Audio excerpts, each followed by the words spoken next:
Oh man, that one felt really good. It's been a while just being on the sheet itself. So yeah, it was that one felt good. It was a kind of, I don't know if it was a broken play, but it was kind of started in the offensive zone, then you kind of circled back. Were you anticipating the tip there, or what were you thinking there?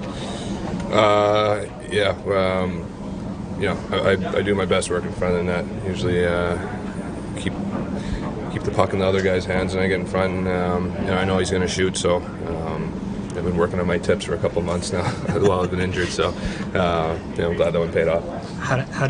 What was the best way to kind of deal with the time, just being away, recovering, and kind of making sure that you were mentally ready for the game today? Honestly, just treating it like a mini training camp.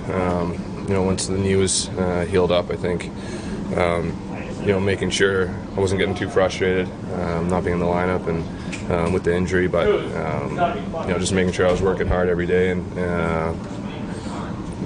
not being a distraction for the boys, having fun with them and enjoying the time on the road with them when I could. So I think I used it appropriately.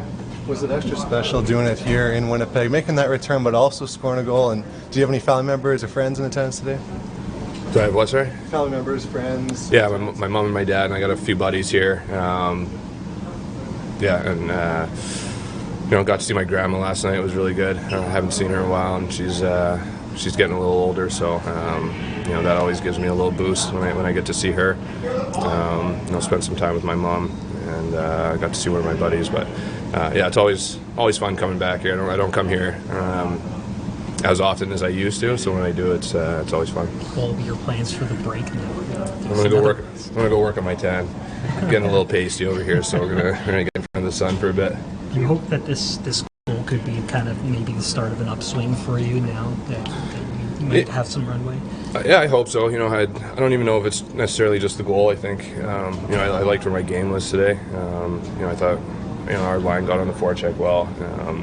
Handled the D zone, except of course that last shift. But I thought the game was where I wanted it to be, especially for a first one back. So I hope to be able to build on it. Were you pleading with the official there at the end to at least go to the box? So you can I just told him I've been out for a month and a half. Let me just celebrate with the boys, but he was having none of it, so that's all right. There was a bit of a run-in with Nicky Lers there at the end. Was there anything substantial there? He has been known to throw down with some big guys in the past. Anything going on? Is that a real question? It was. Yeah. He was looking at it. I'll have to check his fight tape again. I Jamie Ben. Oh yeah. He got slapped. Really? Interesting. Well, those guys are still a little out of my league, so if you wanted to, anytime.